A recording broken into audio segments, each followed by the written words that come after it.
Bismillahirrahmanirrahim. Alhamdulillahirabbil alamin wassalatu wassalamu ala asyrofil mursalin sayyidina Muhammadin wa ala alihi wa sahbihi ajma'in, amma ba'd. Meneruskan kitab ini, kitab kitab Qawaid Asasiyah fi Ushulil Fiqh karangan Sayyid Muhammad bin Alawi Al-Maliki Al-Hasani. Qal al-mufti wal mustafti. Pembahasan ini akan membahas tentang mujtahid, orang yang ijtihad, dan orang muqallid. Qala al-musannifu al-mufti lughatan ismu fa'ilin min afta yufti idza bayyana al-haqqa 'inda su'al.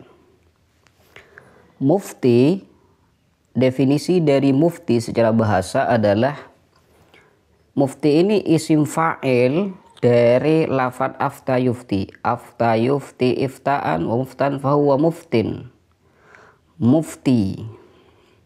Siapa itu mufti? Adalah orang yang berfatwa idza bayyanal haqqa, apabila ia menjelaskan sesuatu dengan benar ketika dia ditanya tentang hukum sesuatu misalkan. Nah, ini namanya mufti. Wa hadzal lafdhu idza utliqa fi hadzal fan ay fannil usul. Lafaz ini, lafaz mufti ini kalau disebutkan dalam ilmu ini, ilmu usul fikih, maka yang dimaksud adalah fal muradu bihil mujtahiduh. Maka yang dimaksud adalah seorang mujtahid. Kal a'immatil arba'ati, seperti imam-imam yang empat. Imam Syafi'i, Imam Malik, Imam Abu Hanifah, Imam Ahmad Ibn Hanbal. Wa hadza fi istilahil usuliyin. Dan ini adalah istilah dari ulama usul fikih. Jadi apabila ada lafaz mufti itu dikatakan, maka yang dimaksud adalah mujtahid. Wa huwa ya'ni annahuma ay lafzul mufti wal mujtahid muttahidani mafhuman fi istilahil usuliyin.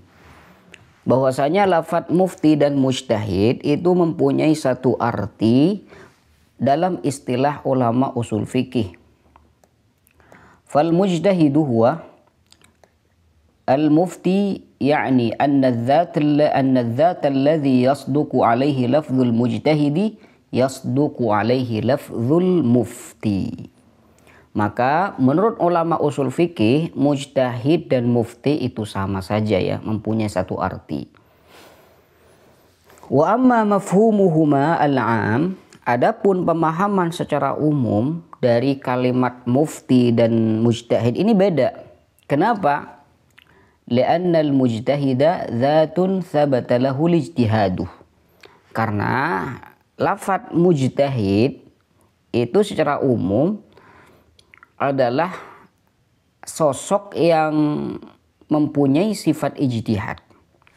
Wal mufti dzatun tsabata lahul futya, adalah orang yang bisa berfatwa. Ini namanya mufti. Jadi mujtahid, mufti. Alhasil, kesimpulan dari pembahasan ini, mufti dan mujtahid itu menurut ulama usul fikih itu sama saja, gak ada bedanya. Tapi secara umum itu beda. Kenapa? Karena mujtahid, kalau kita pandang dari bahasanya, mujtahid itu adalah orang yang mempunyai sifat ijtihad. Kalau mufti, orang yang punya sifat fatwa atau telah memberikan fatwa, baru dikatakan mufti. Nah, ala kulli hal, mufti wal mujtahid itu sama ya. Karena kita belajar usul fikih, berarti mufti yang disebutkan di sini adalah mujtahid. Syurutul mufti, syarat-syarat orang mujtahid atau mufti, min syurutil mufti ijtihaduhu.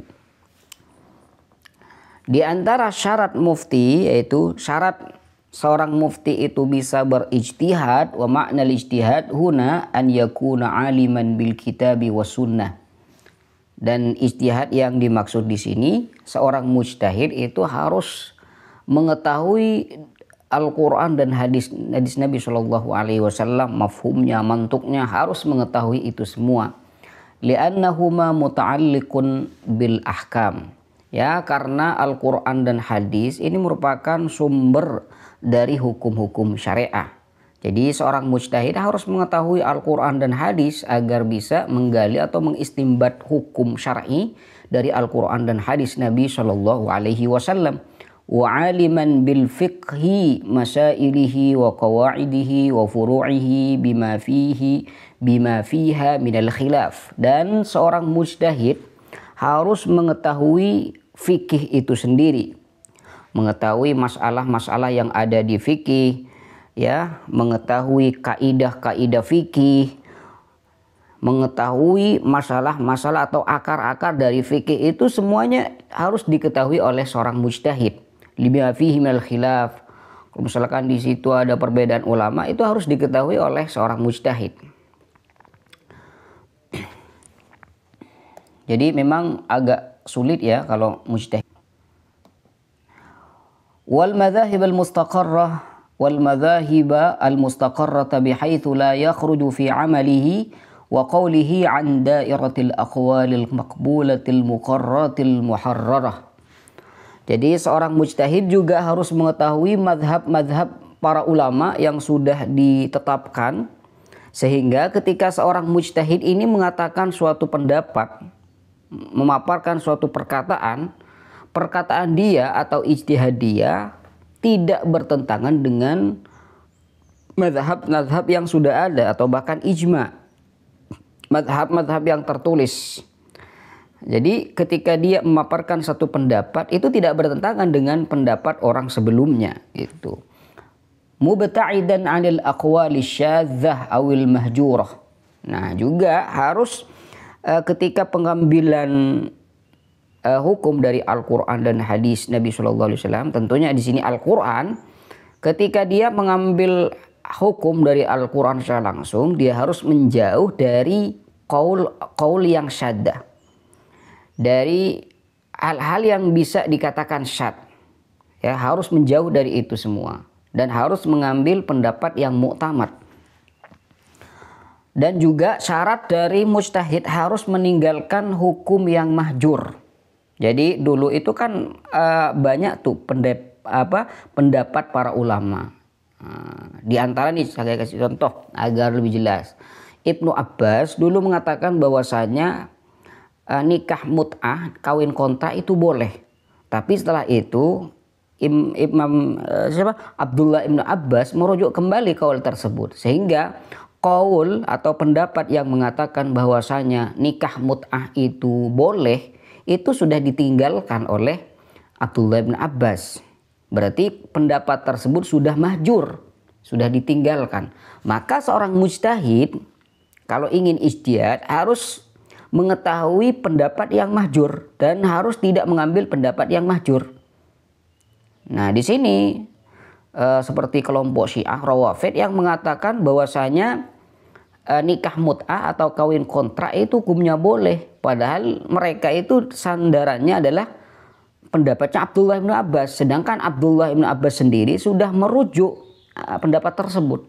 Nah, ini pentingnya seorang mujtahid itu harus mengetahui mana yang syad, mana yang sudah mahjur, mana yang tidak boleh diambil, mana yang lemah, harus tahu itu semua. Awid da'ifah, pendapat yang lemah harus juga diketahui oleh seorang mujtahid.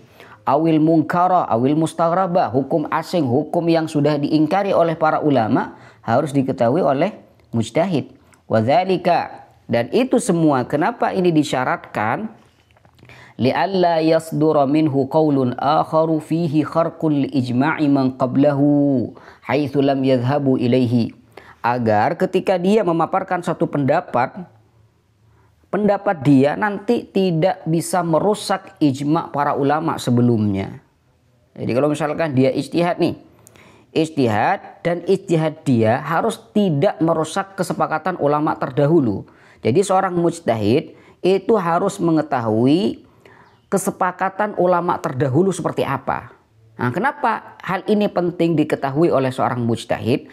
Agar nanti kalau misalkan dia mempunyai pendapat yang baru, pendapatnya itu tidak bisa merusak pendapat ulama-ulama sebelumnya atau kesepakatan ulama sebelumnya. Seperti yang sudah dikatakan dan sudah masyhur di kalangan ulama usul fikih bahwasanya kharqul ijma itu hukumnya haram. Merusak kesepakatan para ulama itu hukumnya haram. Ya. Wa yushtaratu aydan ay yakuna aliman bin nahwi wal usul. Dan seorang mujtahid itu disyaratkan harus mengetahui ilmu nahwu, ya. Harus tahu ilmu nahwu. Ya repot nah kalau tidak tahu ilmu nahwu. Sedangkan dalam Al-Quran hadis itu lepas dari nahwu. Karena beda harkat, beda hukum nanti. Ya. Contoh dalam firman Allah Subhanahu wa taala di ayat wudu itu. Allah apa itu? Qumtum ila sholati fawsilu wujuhakum wa aydiyakum ilal marafiqi wamsahu bi ru'usikum wa arjulikum. Itu dibaca wa arjulikum apa wa arjulakum?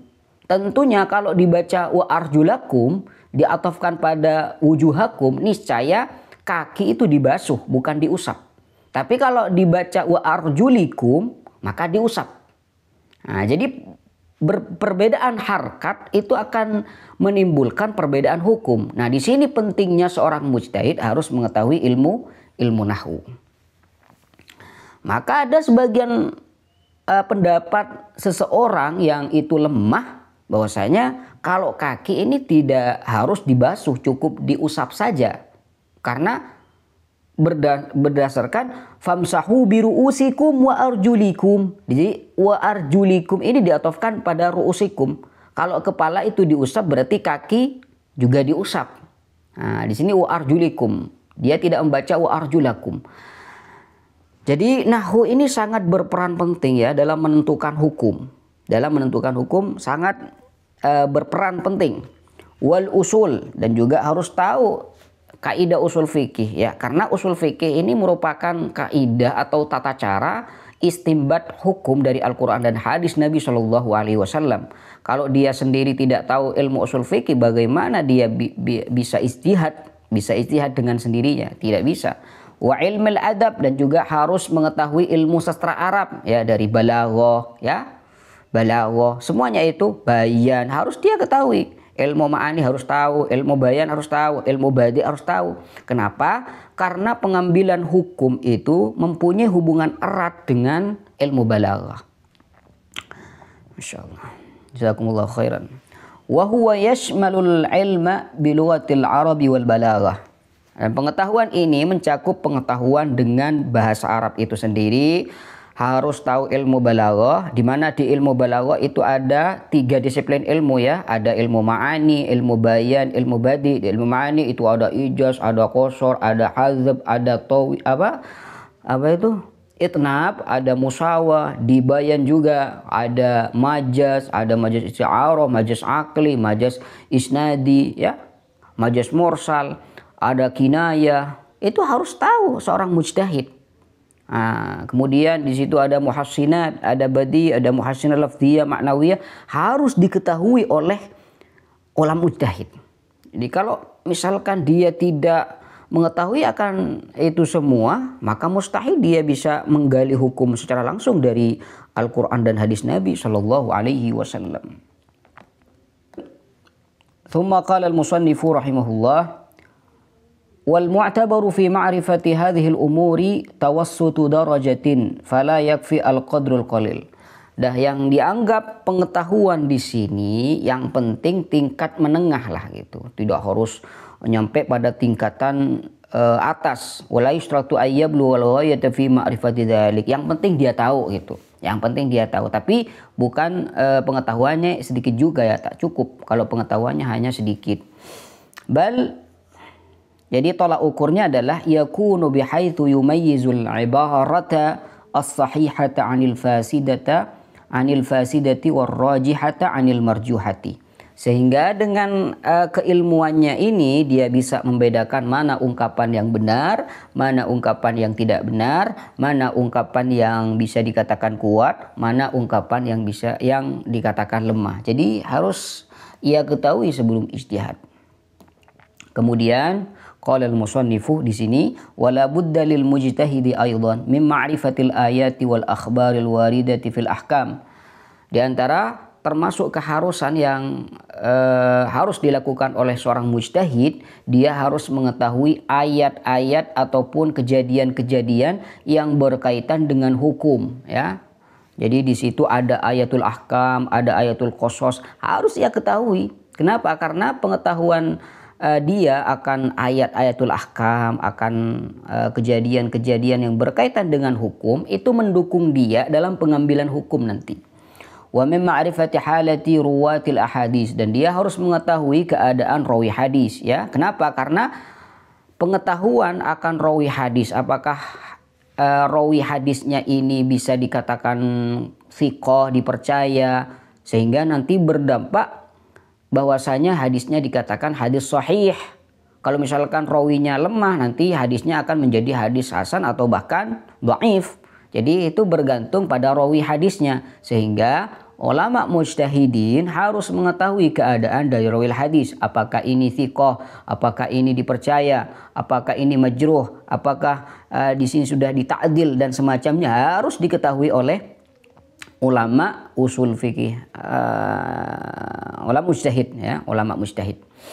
Min nahiyatil qabuli war raddi, bahwasanya rawi ini bisa diterima, rawi hadis ini bisa diterima, rawi ini tidak bisa diterima, harus ditolak.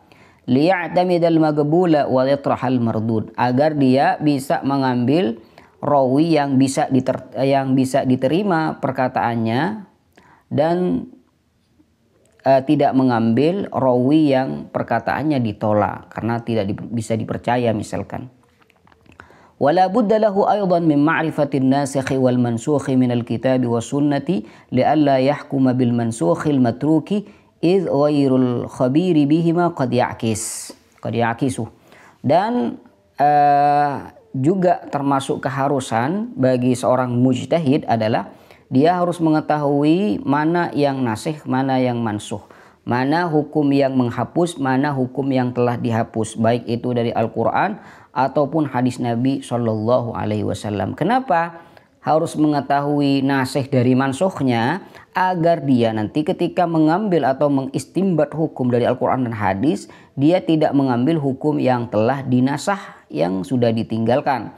Kenapa? Karena orang yang tidak tahu mana nasikh dan mansuhnya, bisa saja dia membaliknya nanti, bisa saja dia menghukumi dengan yang dimansuh, ya. Pada hakikatnya dia harus mengambil yang nasikh, tapi dia mengambil yang mansuh. Kenapa? Karena ketidaktahuan dia akan nasikh wal mansuh. Jadi mengetahui nasikh wal mansuh itu merupakan hal yang sangat penting bagi seorang mujtahid. Wa ma'rifatu asbabin nuzul fi ayatil ahkam, dan juga seorang mujtahid itu harus mengetahui asbab nuzul ayat ini. Oh, ayat ini turun kenapa? Kejadian apa? Itu harus diketahui oleh seorang mujtahid. Kenapa? Liya'lamal ba'itha 'alal hukm, agar dia mengetahui alasan ada hukum ini karena kejadian seperti ini. Wal ilmu bihi yurshidu ila fahmil muradi. Jadi mengetahui asbabu nuzuli hadhil ayah itu akan mempermudah ia memahami apa maksud dari ayat ini. Wa ma'rifatu syartil mutawatir wal ahad li yuqaddimal awwal 'inda ta'arud. Dan juga harus mengetahui syarat dari mutawatir. Oh, mana hadis yang mutawatir, mana hadis yang ahad. Jadi harus dia ketahui. Dia harus mengetahui mana hadis yang mutawatir, mana hadis yang ahad. Agar nanti ketika terjadi ta'arud, ketika hadis mutawatir bertentangan dengan hadis ahad, maka dia akan mengambil yang pertama, itu mutawatir. Kenapa? Karena hadis mutawatir ini posisinya lebih kuat dibandingkan hadis ahad. Wa ma'rifatul ahaditsis sahihati minad dha'ifah. Dan seorang mujtahid harus mengetahui mana hadis yang sahih, mana hadis yang dhaif. Kenapa? Liyahtajja bis sahihi wa yatrahad dhaif, agar dia bisa berdalil, berhujjah menggunakan hadis yang sahih dan meninggalkan hadis yang lemah.